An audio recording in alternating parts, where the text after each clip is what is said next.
Hello and welcome to SPMIS Academy. Today we'll analyze important newspaper articles of 18 September 2024. Please note you can download the PDF version of today's newspaper analysis by clicking the link given in the comment section.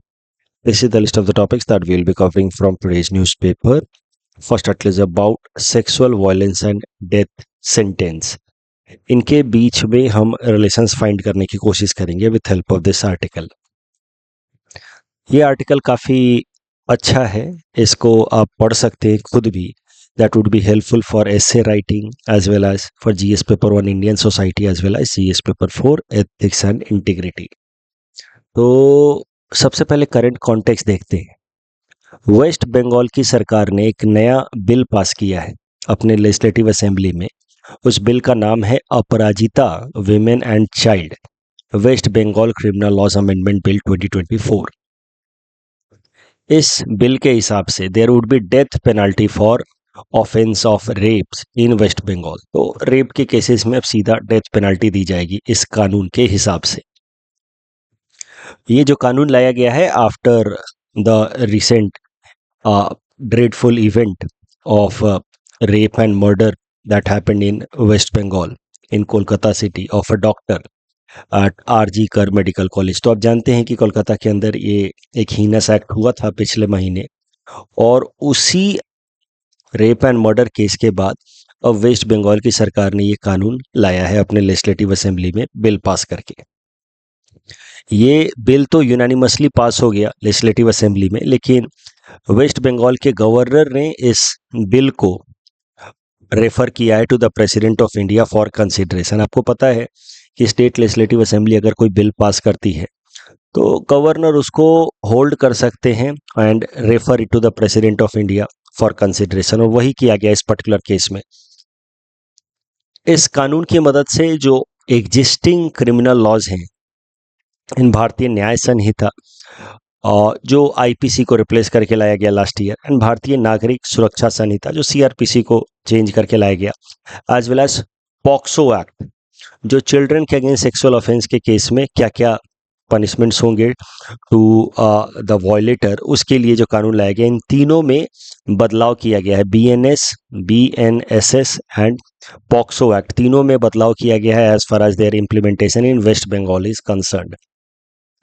मोटा मोटा अगर बदलाव देखा जाए तो जो existing law है भारतीय न्याय संहिता के हिसाब से, if rape results in victims death और leaves her in vegetative state, death penalty is the only one of the punishments besides other punishments also, जैसे कि 20 साल की जेल हो सकती है, लाइफ इम्प्रिजनमेंट हो सकता है.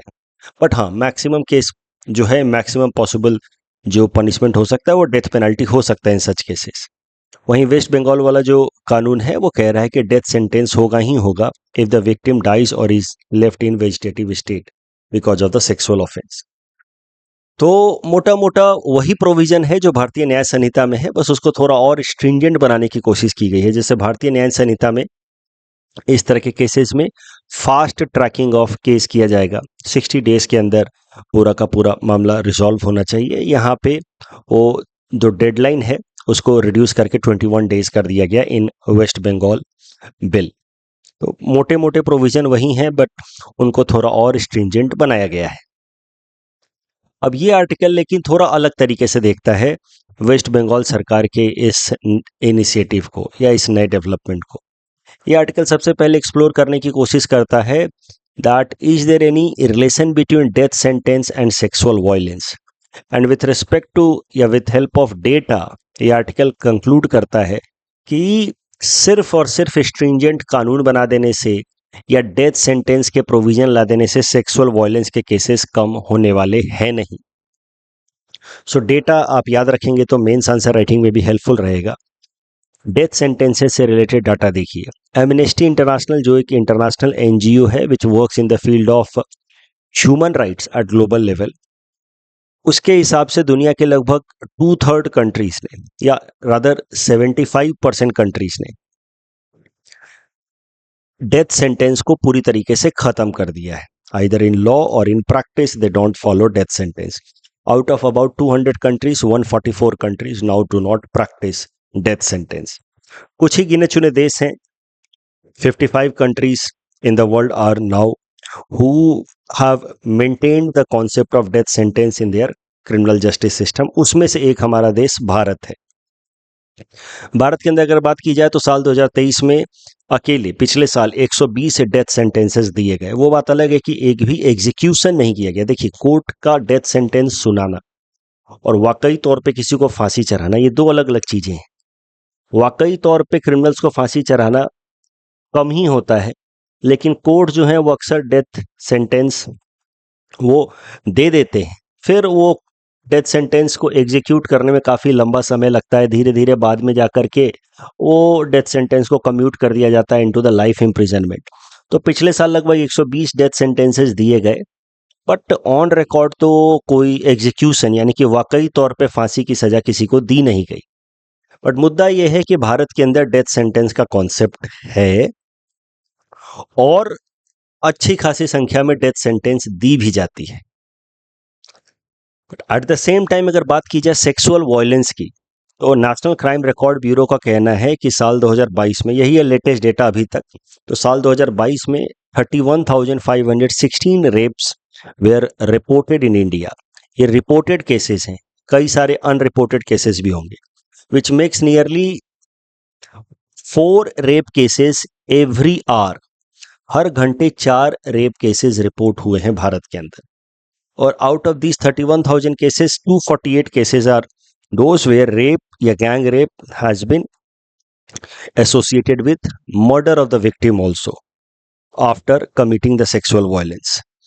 तो एक तरफ हम स्ट्रिंजेंट कानून बनाए जा रहे हैं, डेथ सेंटेंस या और भी जो भी हम लोग स्ट्रिंजेंट लॉ बना सकते हैं वो बना रहे हैं, पर दूसरे तरफ हम देख रहे हैं कि सेक्सुअल वायलेंस के जो केसेस हैं वो बढ़ते ही जा रहे हैं, घट नहीं रहे। और इसी के बेसिस पे इस आर्टिकल में भी ये इन्फरेंस ड्रॉ किया गया है, एक कंक्लूजन ड्रॉ किया गया है कि स्ट्रिंजेंट लॉज यानी कि मजबूत कानून जिसमें ज़्यादा पनिशमेंट हो वायलेटर को, that may not necessarily lead to decline in sexual violence cases against women and children. ऐसी ही बात की थी जस्टिस JS वर्मा कमेटी ने। देखिए, निर्भया केस इसी तरीके का एक हीनस क्राइम हुआ था दिसंबर 2012 में। ये Nirbhaya case had happened in Delhi.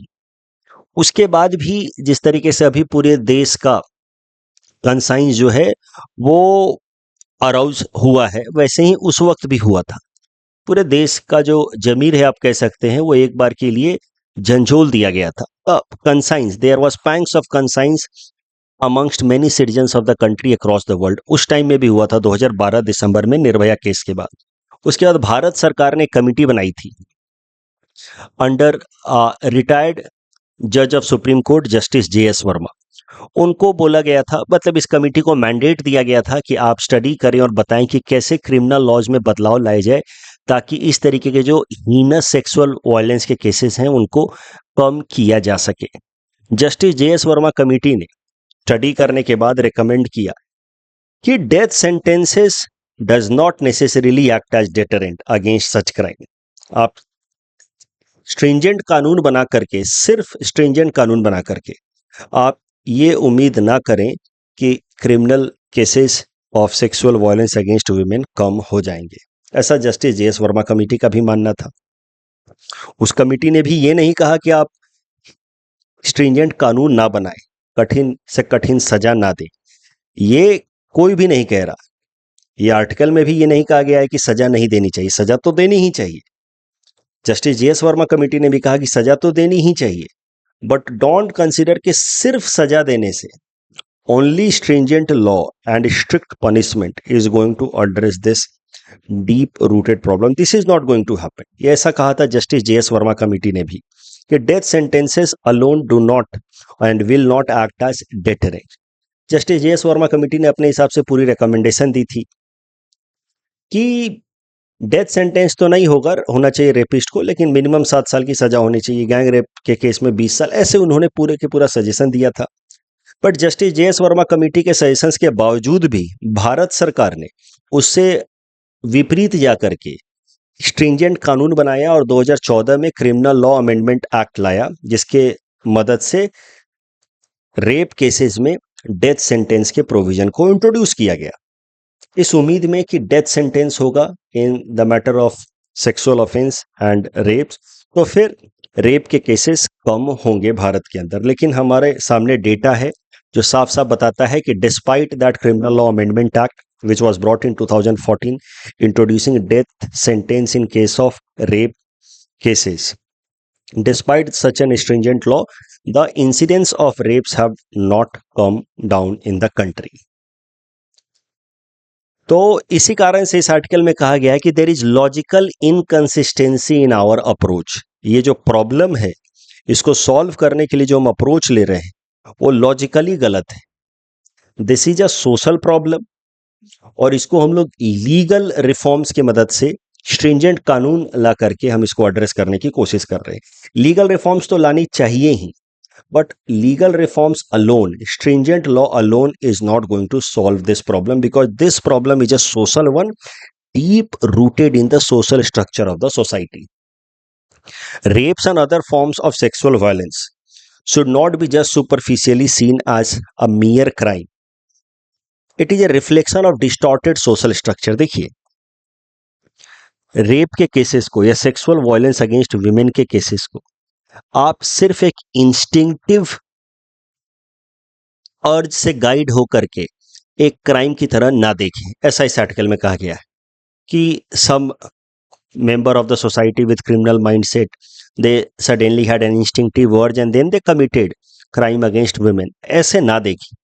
ये जो क्राइम्स हैं they are deep rooted in our social structure, distorted, broken social structure which gives an advantageous position to men, जिसको कहा गया है patriarchal structure, a structure where men are made to believe कि they are the dominant class of the society. That is the problem. That distorted social structure is the problem. Discrimination against girl child at family level, बचपन से ही the male child is made to believe कि they are justified in claiming dominant position in the family as well as society. तो इसी कारण से यहाँ इस article में भी लिखा है कि बेटी बचाओ बेटी पढ़ाओ से ज्यादा जरूरी है कि बेटा पढ़ाओ बेटा बचाओ।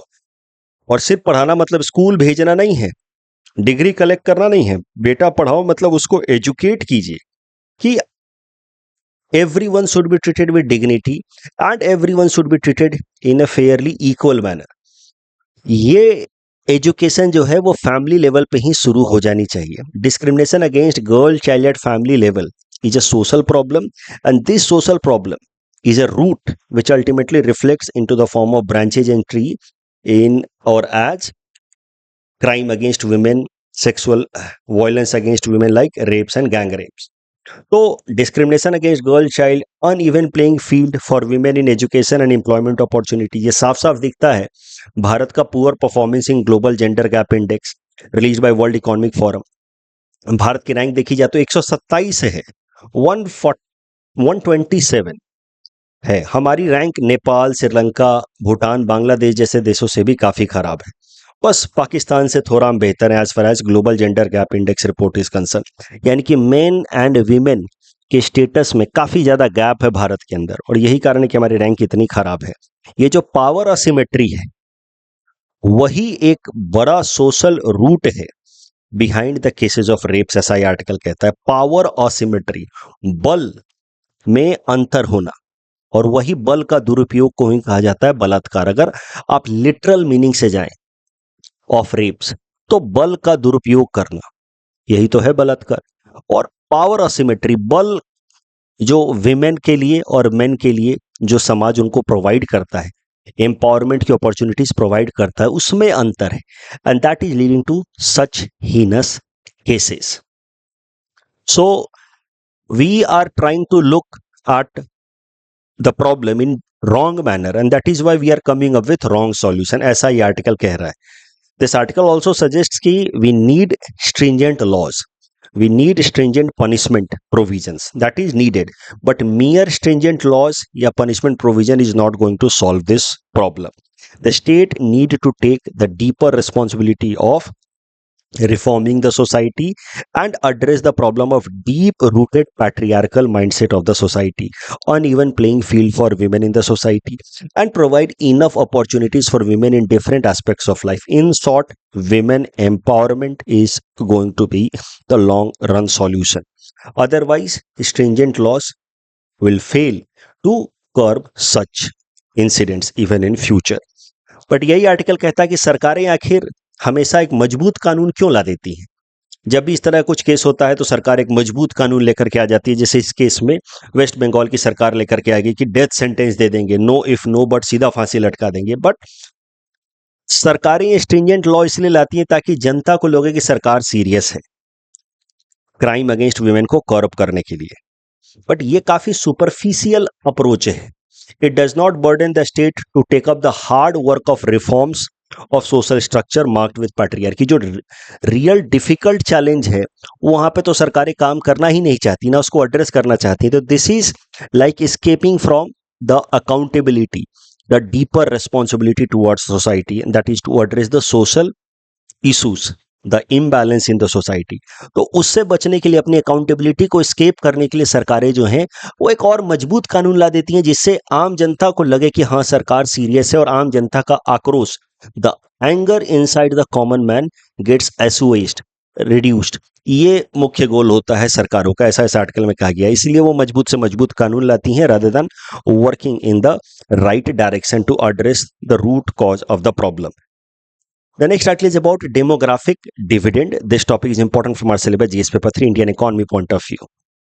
सबसे पहले समझते हैं डेमोग्राफी होती क्या है। देखिए, डेमो मतलब होता है पॉपुलेशन एंड ग्राफी मतलब होता है डेटा। तो जनसंख्या से संबंधित जो डेटा होता है उसको हम लोग कहते हैं डेमोग्राफी।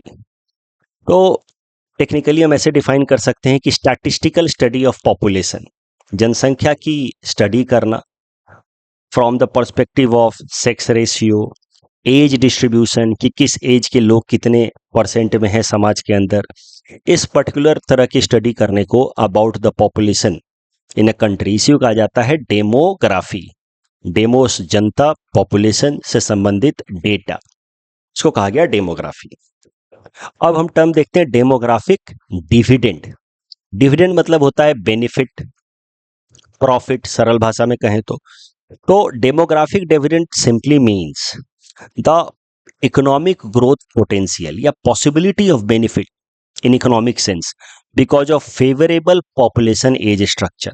तो जब किसी भी देश के अंदर यंग पॉपुलेशन ज्यादा होता है, उसकी प्रोपोर्शन ज्यादा होती है समाज में, तो फिर आप कह सकते हैं कि उस देश के पास डेमोग्राफिक डिविडेंड है, यानी कि जिस तरीके का उसका पॉपुलेशन स्ट्रक्चर है as far as age is concerned, वो उसके फेवर में।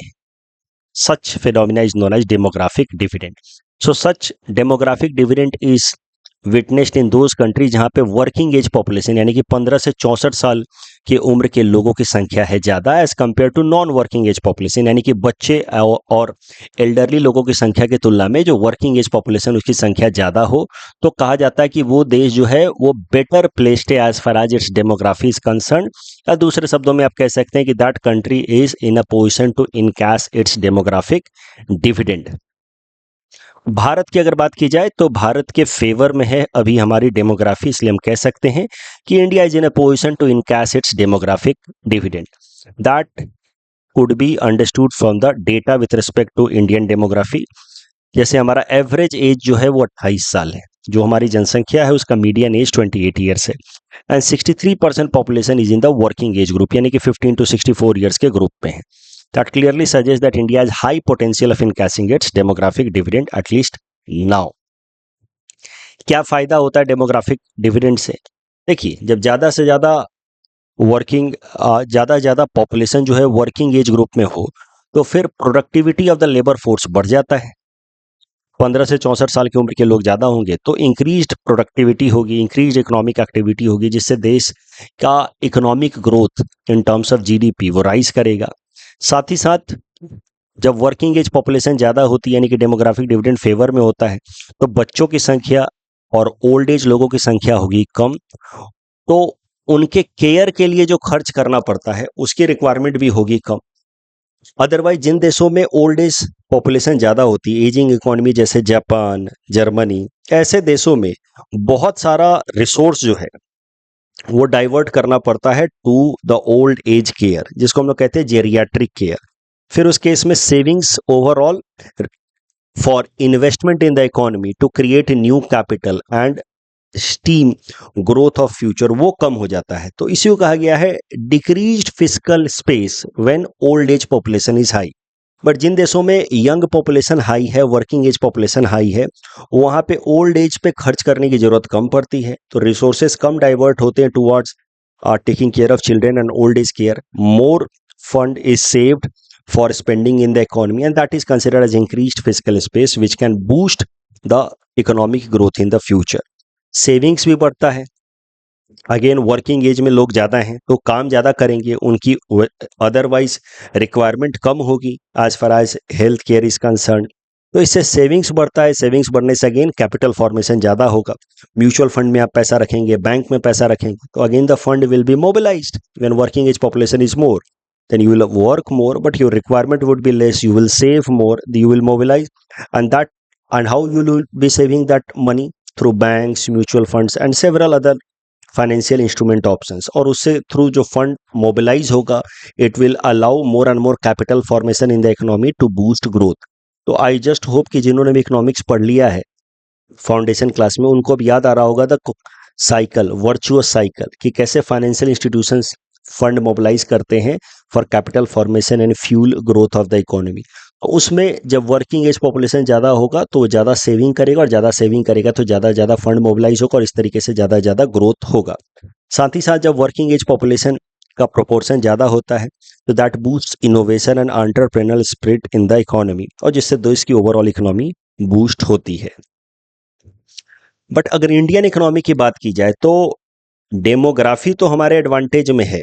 We have young age population, 63% of the population is in the working age group, 28 year है हमारा एवरेज एज, तो that makes Indian economy a younger one age compare to China, Japan, Germany, ये हमारा advantage है।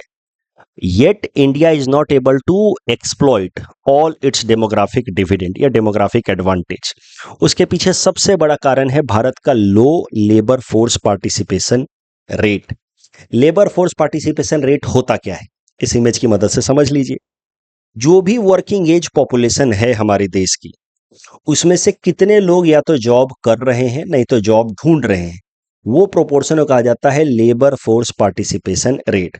मान लीजिए कि 100 करोड़ जनसंख्या हमारे देश में जो वर्किंग एज ग्रुप में है, यानी कि 15 से 64 साल की उम्र में है, बट उनमें से सिर्फ 60 करोड़ ही या तो जॉब ढूंढ रहे हैं, नहीं तो जॉब कर रहे हैं। तो माना जाएगा कि labour force participation rate is 60% only. और मान लीजिए कि उस 60 करोड़ में से 6 करोड़ लोग जॉब ढूंढ रहे हैं एक्टिवली, बट उनको जॉब मिल नहीं रहा है, तो कहा जाएगा कि unemployment rate is close to 10%। तो that is the meaning of labour force participation rate and unemployment rate. जितने लोग जॉब ढूंढ रहे हैं या जॉब कर रहे हैं, आउट ऑफ जितने लोग भी जॉब करने की उम्र में है, यानी कि 15 से 64 साल की उम्र में है वर्किंग एज पॉपुलेशन में, ये प्रोपोर्शन बताता है लेबर फोर्स पार्टिसिपेशन रेट। और भारत का labour force participation rate is low. As per an ILO, international labour organisation report, Bharat का लेबर फोर्स पार्टिसिपेशन रेट लगभग 55% के आसपास है। यानी कि जो वर्किंग एज पॉपुलेशन में लोग हैं, उनमें से सिर्फ 55% लोग ही या तो जॉब कर रहे हैं, नहीं तो जॉब ढूंढ रहे हैं। तो इसका मतलब जो रिमेनिंग 45% हमारा यंग डेमोग्राफी हो, तो हम सीधा सीधा वेस्ट कर रहे हैं।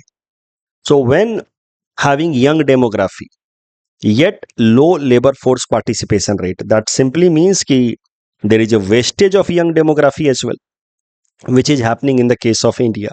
So that is the reason why India, despite having demographic advantage, is not harnessing the benefit of its young demography to the extent it could have, and the reason is low labor force participation rate. क्यों है लो labour force participation rate? उसके पीछे सबसे बड़ा कारण है skill से संबंधित डिमांड एंड सप्लाई मिसमैच, इससे संबंधित हमने 3-4 दिनों पहले भी न्यूज़पेपर एनालिसिस में चर्चा की थी, जब मैंने बताया था कि कैसे भारत से कुछ वर्कर्स को इजराइल भेजा गया था काम करने के लिए, बिकॉज इजराइल ने पैलेस्टीनियन वर्कर्स को अपने देश में आने से बैन कर दिया। बट भारत के जो वर्कर्स हैं वहाँ पे वो फिट नहीं हो पाए because their skill was not matching to the expectations of the job. तो वहीं पे मैंने आपको बताया था कि नीति आयोग की एक रिपोर्ट है, डॉक्यूमेंट स्ट्रैटेजी, इसका नाम है न्यू इंडिया एट 75, यानी कि जब भारत की आज़ादी के 75 साल पूरे हो जाएं तब तक भारत के क्या लक्ष्य होने चाहिए अलग अलग सेगमेंट में, उससे रिलेटेड नीति आयोग ने ये आर्टिकल पब्लिश किया। तो वहां पे नीति आयोग ने बताया कि सिर्फ 5.4% of the Indian work force has undergone actually the formal skill training for the activities in which they are engaged. मतलब इलेक्ट्रीशियन है बिना इलेक्ट्रिकल ट्रेनिंग किए हुए, प्लम्बर है बिना ट्रेनिंग किए, only 5.4% population are formally skilled and then they are taking up the activities in which they are engaged. तो skill है ही नहीं, और स्किल सेट लो होने के कारण फिर उनके लिए, यंग जनरेशन के लिए उतनी इंप्लॉयमेंट अपॉर्चुनिटीज नहीं बन पाती। जब इंप्लॉयमेंट अपॉर्चुनिटीज नहीं बन पाती तो फिर वो वर्क फोर्स में एब्जॉर्ब नहीं हो पा रहे। So that is a problem, skill based demand supply mismatch. उसके अलावा fourth industrial revolution, this is the age of artificial intelligence, data analysis, internet of things, 3D printing, उस ड्राइवरलेस कार्स। तो हमने क्लास में भी देखा है, इंडियन इकोनॉमी के क्लास में, कि कैसे जब भी इंडस्ट्रियल रिवॉल्यूशन आता है तो अनएम्प्लॉयमेंट बढ़ता है, क्योंकि ज़्यादा से ज़्यादा कैपिटल इंटेंसिव इंडस्ट्रियल एक्टिविटीज़ होने लगती हैं। जब कैपिटल इन्वेस्टमेंट ज़्यादा होता है, आयकर रिड्यूस होता है, ह्यूमन रिक्वायरमेंट कम होती है, उस कारण से अनएम्प्लॉयमेंट बढ़ता है। तो fourth industrial revolution, we are right now in the middle of fourth industrial revolution and that is also leading to rise of unemployment, lesser economic opportunities available, and that is why labor force participation rate is low, and that is the reason why India is not able to harness all the benefits associated with its young demography। उसके अलावा rural urban divide भी है, ज़्यादातर जनसंख्या रहती है rural India में, but rural India में उतनी अपॉर्चुनिटीज है नहीं, that is also the reason. Plus cultural factors are also there. ये जो low labour force participation rate है उसमें सबसे बड़ा कारण है कि विमेन, जिनकी जनसंख्या लगभग 49.5% के आसपास है हमारे देश के अंदर, उनका फॉर्मल लेबर फोर्स में जो एंगेजमेंट है वो काफी कम है। विमेन का labour force participation rate is hardly 22%। ये आप देख सकते हैं periodic labour force survey PLFS published by NSO, उसके हिसाब से विमेन का labour force participation rate is 22.8% overall. तो यानी कि विमेन की अगर बात की जाए तो 71% के आसपास, 72% के आसपास जो, हम सो सॉरी, विमेन की अगर बात की जाए तो 77% पॉपुलेशन के आसपास जो जनसंख्या है जो वर्किंग एज ग्रुप में है वो या तो काम नहीं कर रहे हैं या जॉब ढूंढ भी नहीं रहे। तो मतलब वर्किंग एज पॉपुलेशन में विमेन का labour force participation rate is very low. That is one big reason behind overall low labour force participation rate in India. और विमेन का low labour force participation rate के पीछे सबसे बड़ा कारण है कि most of the women are engaged in care economy, घर के काम काज में ही they are engaged despite being qualified और skilled enough. And the reason behind more and more women engaged into care economy which is non monetised, घर के काम काज करना काम तो है, that is still a service but that is not calculated as service for economic accounting purpose because उसका monetary value zero है। तो केयर इकोनॉमी का मोनेटाइजेशन नहीं है, इसीलिए that is not considered as part of overall economic accounting and most of the women are engaged in care economy because of the cultural factors। कोई CA है, कोई doctor है, कोई इंजीनियर है, फिर भी वो अपने स्किल के हिसाब से काम ना करके घर के काम काज में लगी हैं।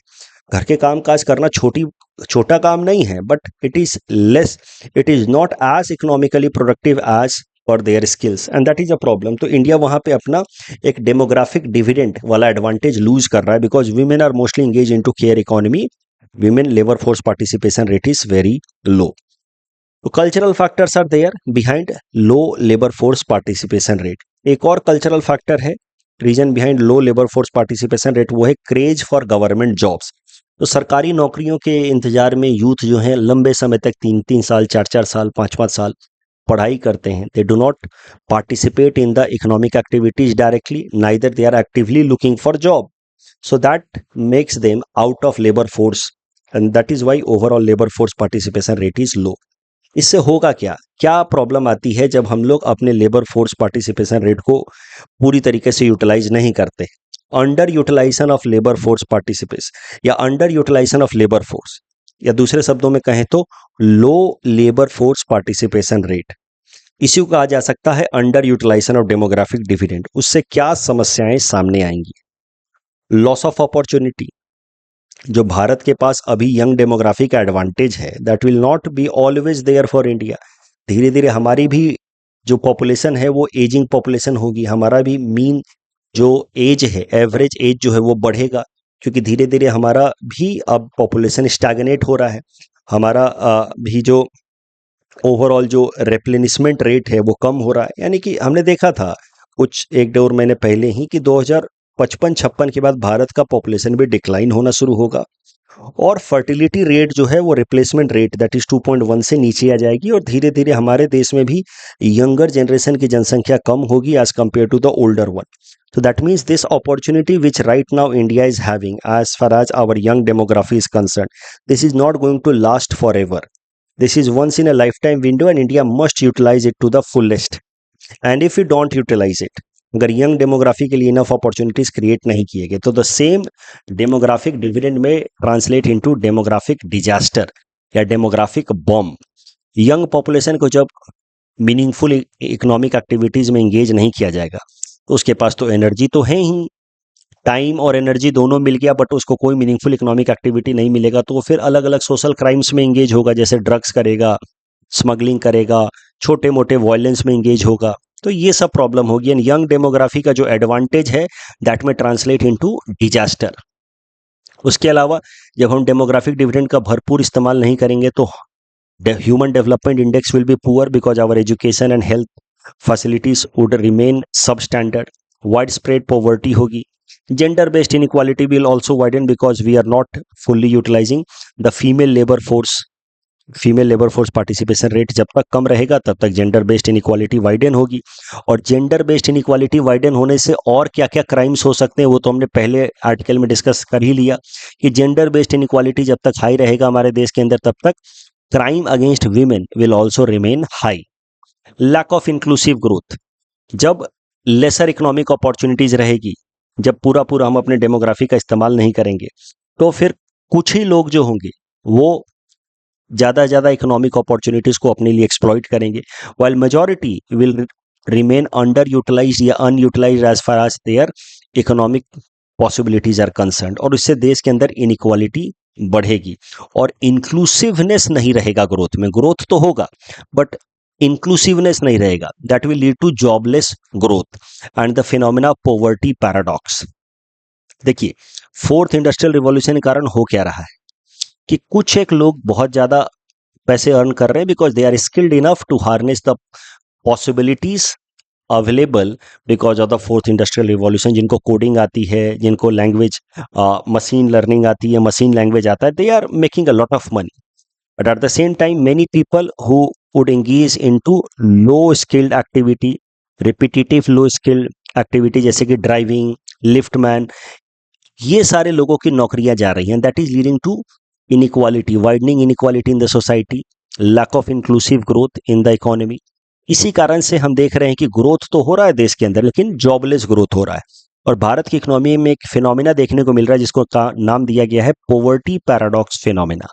पॉवर्टी पैराडॉक्स, पैराडॉक्स क्या होता है? सीमिंगली कॉन्ट्राडिक्टरी फैक्ट्स, दो चीजें, दो फैक्ट जो एक साथ देख करके ऐसा लगे कि ये दोनों एक साथ संभव है नहीं, they can not be true simultaneously yet they are, और यही कहा जाता है पैराडॉक्स। और भारत की इकोनॉमी में हमें देखने को मिल रहा है पॉवर्टी पैराडॉक्स। एक तरफ हमारी एचडीआई रैंकिंग 134 है, साफ साफ बता रहा है कि हमारे देश में डेवलपमेंट का लेवल काफी कम है।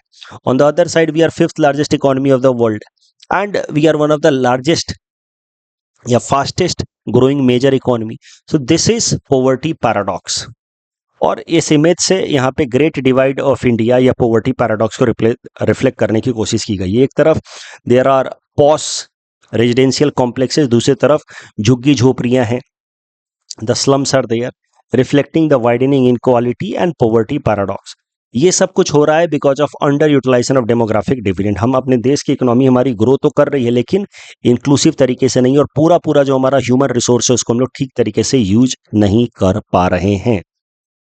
What needs to be done? Of course नए नए जॉब क्रिएशन के अपॉर्चुनिटीज खोलने होंगे। जो नई तरीके की टेक्नोलॉजी आ रही है, फोर्थ इंडस्ट्रियल रिवॉल्यूशन, उसके हिसाब से अपॉर्चुनिटीज खोलने होंगे, उस हिसाब से लोगों का स्किल डेवलपमेंट करना होगा, साथ ही साथ कल्चरल चेंजेस करने होंगे। यूथ को मोटिवेट करना होगा कि वो सिर्फ जॉब सीकर ना बने, नौकरी ना ढूंढे, वो सेल्फ एम्प्लॉयमेंट के अपॉर्चुनिटीज में इंगेज हो, एंटरप्रेन्योरशिप में इंगेज हो, जिससे दे rather than remaining a job seeker should become job creator. तो ये जो डिस्कशन है इसके बेसिस पे हमने एक आइडिया तो कंक्लूड किया कि भारत में ग्रोथ का प्रॉब्लम नहीं है, प्रॉब्लम है जॉबलेस ग्रोथ का। या ग्रोथ तो हो रहा है but lack of inclusive growth हो रहा है, ग्रोथ का फायदा सबको नहीं मिल रहा है, और वो साफ साफ दिख रहा है हमारा low utilization of our demographic dividend. इसी आइडिया पे बेस्ड होकर के मैंने ये 10 मार्कर का क्वेश्चन आपको दिया है। जो आइडियाज हमने डिस्कस किए उसके बेसिस पे आप आराम से 10 मार्कर का ये आंसर लिख सकते हैं। मैंने कुछ एक्स्ट्रा पॉइंट्स भी दे दिए हैं, कुछ डेटा भी दे दिए हैं, जिसकी मदद से आप अपना आंसर और बेहतर फ्रेम कर सकते हैं। तो आप पहले खुद लिखें आंसर और उसके बाद एक बार मेरे आंसर को पढ़ें, जिससे कुछ एक्स्ट्रा पॉइंट्स आप निकाल लें और उसको अपने आंसर के साइड में ही रेड पेन से लिख दें, ताकि वो डेटा आपको फ्यूचर में भी आंसर राइटिंग में याद रहे। The next article is about telescopes. This topic is important from our syllabus GS paper 3 science and technology point of view. Telescopes होते क्या हैं? जो डिस्टेंट सेलेसियल बॉडीज होते हैं, ऐसे यूनिवर्स में अलग अलग जो आप कह सकते हैं प्लैनेट्स हैं, स्टार्स या दूसरे सेलेसियल बॉडीज जो काफी दूरी पे हैं, उनको ऑब्जर्व करने में मदद करता है, उनको देखने में मदद करता है टेलीस्कोप। टेलीस्कोप का फंक्शनिंग जो है वो डिपेंड करता है किस तरीके से वो काम करेगा। वो डिपेंड करता है कि उसके अंदर मेनली क्या इस्तेमाल किया गया है, लेंस का इस्तेमाल किया गया है या मिरर का इस्तेमाल किया गया है। तो उसके बेसिस पे ही टेलीस्कोप का मैकेनिज्म या फंक्शनिंग डिसाइड होता है। तो on the basis of mechanism या functioning of the telescopes there are two kinds of telescopes, refracting telescopes and reflecting telescope. Refracting telescopes में लेंस का इस्तेमाल होता है, जबकि रिफ्लेक्टिंग टेलीस्कोप में मिरर का इस्तेमाल होता है। सीधा सीधा देखते हैं इस इमेज की मदद से। जो रिफ्रैक्टिंग टेलीस्कोप होता है उसमें इस तरीके का एक लेंस इस्तेमाल किया जाता है, कॉन्वेक्स लेंस, जिससे जो दूर के सेलेस्टियल बॉडी से आने वाली जो लाइट है उसको एक जगह कंसंट्रेट किया जाता है। लाइट गेट्स फोकस्ड हियर, जिससे मदद से उसको आराम से ऑब्जर्व किया जा सकता है बाय एन ऑब्जर्वर। तो लेंस का इस्तेमाल किया जाता है और लेंस की मदद से फिर दूर से आने वाली लाइट को एक जगह फोकस करके फिर उस डिस्टेंट सेलेसियल बॉडीज को देखा जा सकता है with help of this lens. इस तरीके के लेंस को कहा जाता है रिफ्रैक्टिंग टेलीस्कोप, जहां पे refraction as a phenomena is being used. Refraction आपको पता है, when light moves from a rarer to denser medium it bends slightly, तो इट गेट्स कन्वर्ज स्लाइटली। तो वही रिफ्रैक्शन फिनोमेना यहाँ यूज हो रहा है और जिसकी मदद से इस टेलीस्कोप में ये ऑब्जर्वर इस डिस्टेंट सेलेसियल बॉडी को देख रहा है। और दूसरा होता है रिफ्लेक्टिंग टेलीस्कोप। इसमें लेंस के जगह पे मिरर इस्तेमाल किया जाता है। Mirror is used in reflecting telescope, जहाँ पे दूर से जो सेलेसियल बॉडी जो वहां से आने वाली लाइट जो है मिरर की मदद से, कॉनकेव मिरर के थ्रू उसको एक जगह फिर कंसंट्रेट किया जाता है। उसके दूर से आने वाली लाइट को एक जगह कंसंट्रेट किया जाता है with help of concave mirror, जिससे फिर वो ऑब्जेक्ट को आराम से ऑब्जर्व कर सकता है observer. So that is the difference between the mechanism of reflecting and refracting telescope. अब अगर पोजीशनिंग की बात की जाए, टेलीस्कोप को कैसे पोजीशन किया जाता है, तो उसके बेसिस पे there are two types of telescope. Ground based telescopes, जिनको ग्राउंड पे माउंट किया जाता है ताकि सेलेसियल बॉडीज को ऑब्जर्व किया जा सके। स्पेस बेस्ड टेलीस्कोप, जिनको स्पेस में सैटेलाइट की तरह ही लॉन्च कर दिया जाता है, जो अर्थ के अराउंड रिवॉल्व करते रहते हैं और अलग अलग सेलेसियल बॉडीज को ऑब्जर्व करते हैं। ग्राउंड बेस्ड टेलीस्कोप्स अलग अलग तरीके के हैं, जो लार्ज मैग्नीट्यूड के। एक तो होता है जो हम और आप इस्तेमाल करते हैं, वो तो छोटे टेलीस्कोप है। साइंटिफिक टेलीस्कोप्स लार्ज इक्विपमेंट या लार्ज इंफ्रास्ट्रक्चर होते हैं, जिनको ग्राउंड बेस्ड टेलीस्कोप्स कहा जाता है, जिससे लार्ज स्केल पे सेलेसियल बॉडीज को ऑब्जर्व किया जाता है। अलग अलग तरह के ग्राउंड बेस्ड टेलीस्कोप्स, जैसे इंपॉर्टेंट वाला 30 मीटर टेलीस्कोप या फिर ये सुबारू टेलीस्कोप, इनके बारे में डिटेल में अलग अलग टाइम में हम पढ़ेंगे। Cake telescope.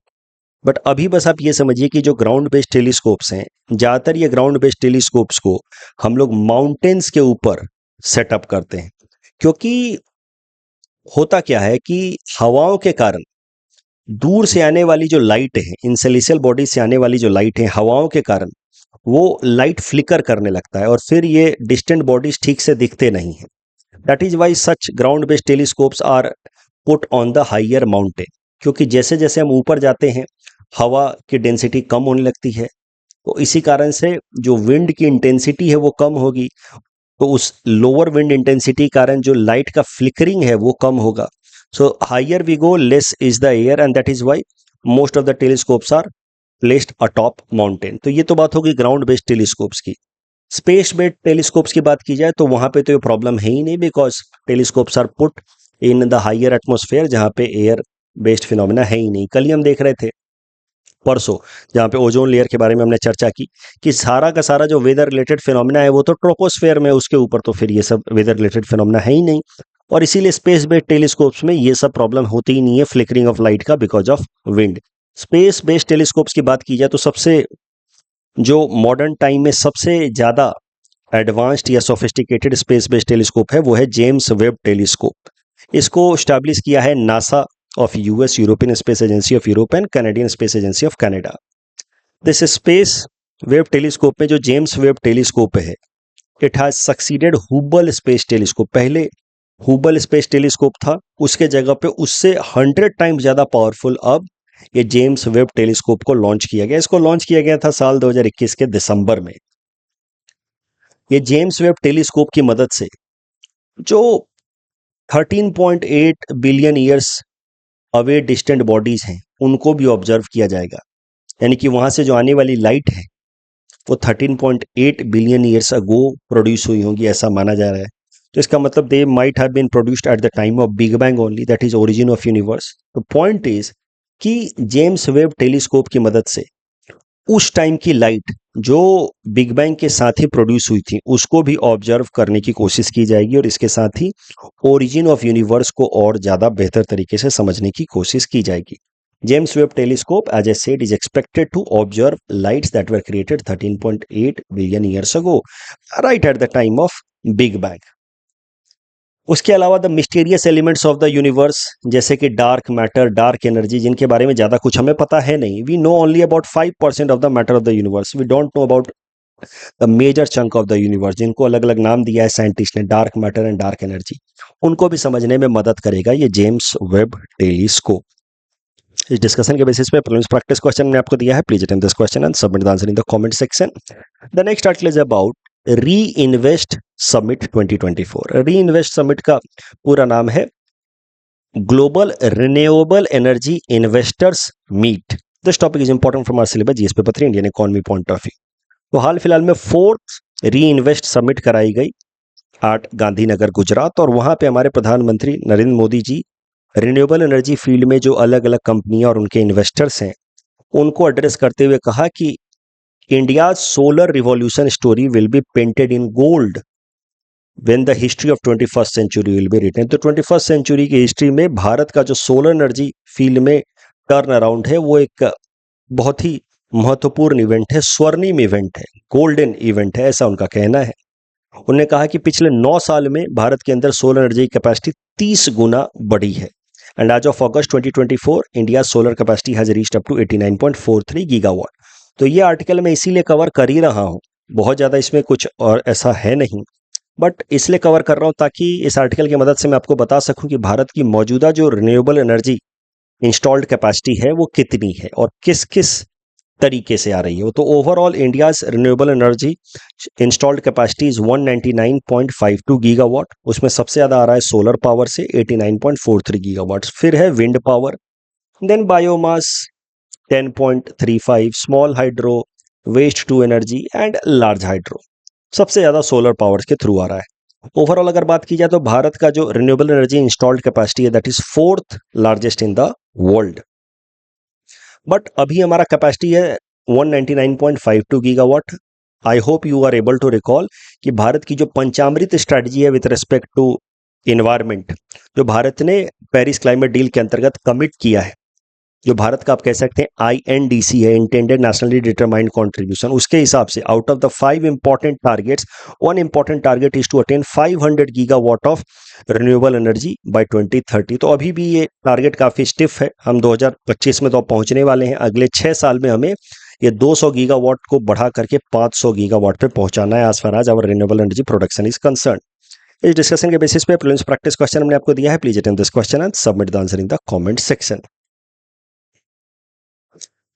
प्रेसिडेंट रूल से संबंधित ये जो दूसरा सवाल है, ये दूसरा स्टेटमेंट है, ये गलत है, यहाँ पे होना चाहिए 2 मंथ्स, यहाँ लिखा है 1 मंथ, इसके जगह पे यहाँ होना चाहिए था 2 मंथ्स, इसीलिए second statement is wrong. Kuno national park in is Madhya Pradesh, not in Gujarat. And Montreal, Kunming Montreal global biodiversity framework से संबंधित बाकी 3 स्टेटमेंट्स तो सही है, चौथा गलत है, it is not legally binding. That's all from our side for today, thanks for watching.